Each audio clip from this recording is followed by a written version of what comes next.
உலகமெங்கு வாழும் லட்சக்கணக்கான கோடிக்கணக்கான புரட்சித் தலைவர் விஜயவர்களுக்கு இனிய வணக்கங்கள், வாழ்த்துக்கள். புரட்சித் தலைவர் வழியில் தம்பி தளபதி விஜயவர்களுடைய நல்ல ஆட்சி பல்லாண்டு வாழ்க, இன்று போல் இன்று வாழ்க. புரட்சித் தலைவர் வழியில் புதிய சமதர்மம் சமுதாயம் படைப்போம், இயன்றவரை செய்வோம் ஏழை எளிய மக்களுக்கு. பாருங்கள், இப்போ சட்டசபை கூட்டத்தொடரை நம்ம முழுசாக சட்டசபையில் நடக்கக்கூடிய நிகழ்ச்சிகளை நம்ம முழுசாக பார்க்கக்கூடிய வாய்ப்பு நமக்கு தமிழக வெற்றி கழகத்தினுடைய அரசு அழகாக ஏற்படுத்தியிருக்காங்க. அவங்களுக்கு நன்றியை நம்ம தெரிவிச்சுக்கணும்.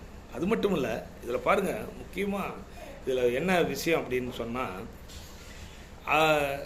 திராவிட முன்னேற்ற கழகத்தினுடைய காரங்களுக்கு இந்த பட்ஜெட்டில் எந்த குறையும் கண்டுபிடிக்க முடியல. அதனால எதையாவது ஒன்று பேச வேண்டியது அவங்க வாயிலே இப்போ மாட்டிக்கிட்டாங்க. என்ன மாட்டிக்கிட்டாங்க? 900 கோடி ரூபா மேட்டர் வந்துருச்சு, பார்த்தீங்களா? இப்போ இந்த ஒரு விஷயத்துலேயே எப்படின்னா, இன்னும் பல விஷயங்களில் நிறையா அதாவது நாட்டையே கூறு போட்டு விற்கிற அளவுக்கு பண்ணியிருக்காங்க. இந்த திருட்டு திமுகவினர் இனிமேல் ஆட்சிக்கு வரப்போகிறது இல்லைங்கிறது ஒரு நல்ல விஷயம். ஆனால் மக்கள் இதை மெயினாக புரிஞ்சுக்கணும். நம்ம என்ன புரிஞ்சுக்கணும் அப்படின்னா, நமக்கு பாருங்கள், ரோடு வசதி, சாக்கடை வடிகால் வசதிகள் எதுவுமே இல்லை. குப்பை அநியாயத்துக்கு, அதாவது பல ஊர்களில் பாருங்க, குப்பைலாம் ஏன் அவ்வளோ கிடக்குதுங்கிறது சொல்லி மாளாது. அதெல்லாம் அதுக்கு காரணம் என்னென்னா, அந்த உள்ளாட்சி அமைப்புகளில் இருக்கக்கூடிய அதில் சில அதிகாரிகள், எல்லாத்தையும் சொல்ல முடியாது, சில அதிகாரிகள் அவங்க இப்போ நம்ம தமிழக அரசுடைய பேரை கெடுக்குங்கிறதுக்காகவே எந்த வேலையும் செய்கிறதில்ல. இப்போ அரசாங்கத்துக்கு ஒத்துழைப்பு கொடுக்கறதில்ல. அதனால தான் வரக்கூடிய இடைத்தேர்தல் இருக்கட்டும், சட்டசபை இடைத்தேர்தல், வரக்கூடிய உள்ளாட்சி அமைப்புக்கான தேர்தல் வரும்போது மக்களே நல்லா தெரிஞ்சுக்கங்க, தமிழக வெற்றி கழகத்தினுடைய இப்போ ஆட்சி அடுத்து உள்ளாட்சி அமைப்புகள்லையும் விரிந்து பறந்து போனால் தான் நமக்கு முழுசாக நமக்கு கிடைக்கும். இப்போ நீ ரோட்டில் பாரு, எல்லா ரோட்லேயுமே குப்பைகள் தேங்கி கிடக்குது. ஒரு ஊரை விட்டு வெளியே போகும்போது நீங்கள் பார்த்தீங்கன்னா தெரியும், அந்த ரோடு ஓரத்தில் மலை போல குப்பைகள் குமிஞ்சு கிடக்குது. இதுக்கெல்லாம் ஒரு முடிவு கட்டணும். நம்ம தூய்மையான தமிழ்நாட்டை உருவாக்கணும். அதுதான் நம்மளுடைய எண்ணம். புரட்சி தலைவர் வழியில் அதை தம்பி தளபதி விஜய் அவர்கள் செய்வார். உள்ளாட்சி அமைப்புகளில் தமிழக வெற்றி கழகத்தை சார்ந்த அனைத்து உறுப்பினர்களும் வெற்றி பெற வேண்டும்.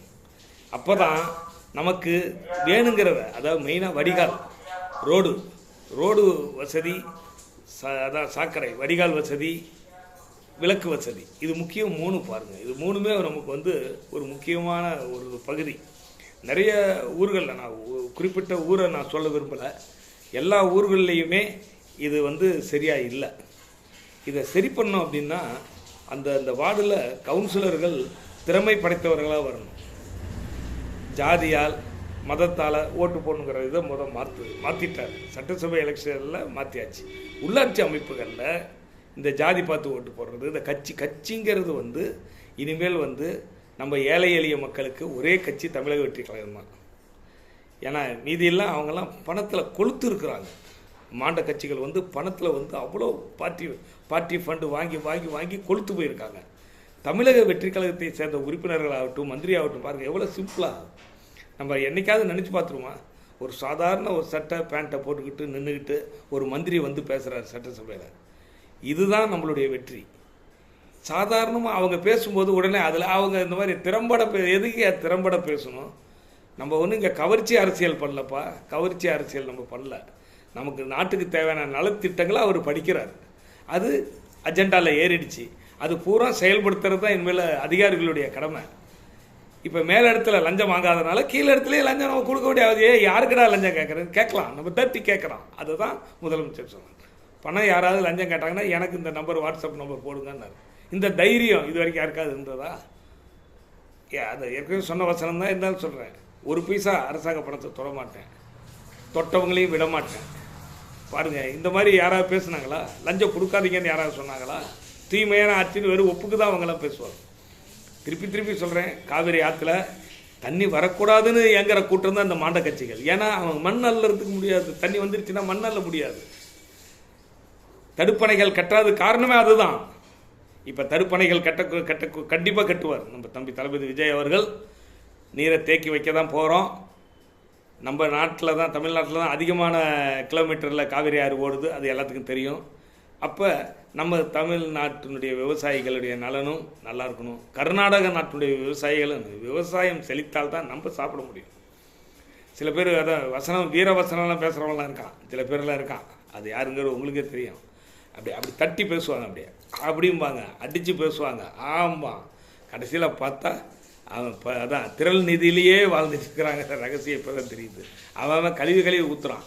என்ன திட்டினாலும் அவங்களுக்கெல்லாம் ஒன்றும் சமாச்சாரம் இருக்காதுங்க.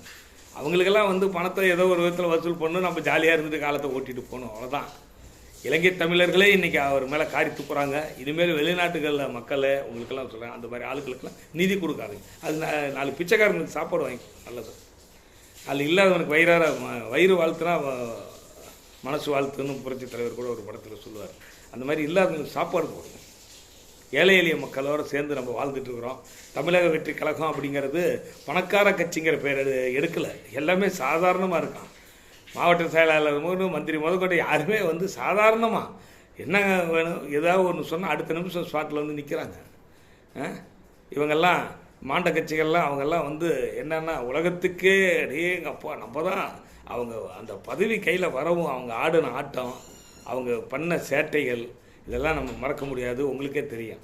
அவங்களுக்கு அந்த மந்திரி பதவி வந்த ஒன்று அவங்க தான் இந்த உலகத்திலேயே தேவேந்திர தேவர்கள் மூலியமாக இவங்க வந்த மாதிரி, நம்மெல்லாம் பிச்சை எடுக்கிற மாதிரி இவங்ககிட்ட போய் நம்மளுடைய வேர்வை ரத்தத்தை உறிஞ்சி குடிச்சிட்டு பலசாலி ஆகிட்டு நம்மளே அடித்து மிதித்து மேஞ்ச கூட்டங்கள் தான் மாண்ட கட்சிகள். இனிமேல் அவங்க பேச்சு எடுபடாது, மக்கள் மத்தியில் கண்டிப்பாக எடுபடாது. அதனால் புரட்சித் தலைவர் வெளியில் தளபதி விஜய் அவர்கள் அற்புதமாக சட்டசபை கூட்டம் இப்போ நடந்துக்கிறத பார்க்க அவ்வளோ அழகாக திலப்பாக அவங்களாம் எவ்வளோ பணிவோடு பதில் சொல்கிறாங்க பாருங்கள். மந்திரிகள்லாம் எவ்வளோ அழகாக இப்போ அழகுன்னா உடனே சொல் அழகு இல்லை, அவங்க மனசை அந்த உள்ளதை எடுத்து சொல்கிறாங்க பாருங்கள். அவர் புஷி ஆனந்த்னு சொல்லுவாங்க, ஆனந்த் அவர்கள் என்ன எது சொல்லியா எதுனாலும் நிரூபி, எதுவும் பணம் யாரோ 10 பைசா யாராவது வாங்கினா நிரூபி. இப்படி ஒரு மந்திரியை உலகத்தில் பார்க்க முடியுமா? அவர் அமைச்சர் செங்கோட்டையன் அவர்கள் தெளிவாக மீடியா பூரா உங்ககிட்ட தான் இருக்குது, நீங்கள் கையில் தான் செய்தி எல்லா சேனல் வச்சுருக்கீங்க, நாங்கள் எங்ககிட்ட ஒன்றுமே இல்லை, அதனால நீங்கள் அங்கே இருக்கிறீங்க பாருங்கள். பதிலுக்கு பதில் வெறும் வார்த்தை சிலம்பத்தில் போகிறதில்ல. இவங்க பண்ண தவறுகளை இனிமேல் இவங்க சிறை கம்பிகளுக்கு பின்னால், அதாவது ஏற்கனவே அக்கிரமம் பண்ணி அயக்குத்தனம் பண்ணிட்டு தான் எல்லாம் ஜெயிலுக்கு போவாங்க. இந்திய நாட்டினுடைய சுதந்திரத்துக்காக இவங்கெல்லாம் ஜெயிலுக்கு போனாங்க. அதனால் இதுக்கெல்லாம் ஒரு முற்றுப்புள்ளி வைக்கணும். இது ஒரு நல்ல ஒரு ஆட்சி நடந்துகிட்ருக்கு. சட்டசபை கூட்டத்தொடர் பார்க்க மக்கள் அதான் எல்லாத்துக்கும் இப்போ புரிகிறது. இவ்வளோ கொள்ளடிச்ச அந்த கூட்டம், இந்த கூட்டத்தை தோல் உரிக்கிறதுக்காக தான் புரட்சித் தலைவர் அவர்கள் நம்ம தளபதி விஜய் அனுப்பிச்சிருக்காங்கன்னு தெரியுது. புரட்சித் தலைவர் வெளியில் தளபதி விஜய் நல்லாட்சி பல்லாண்டு வாழ்க.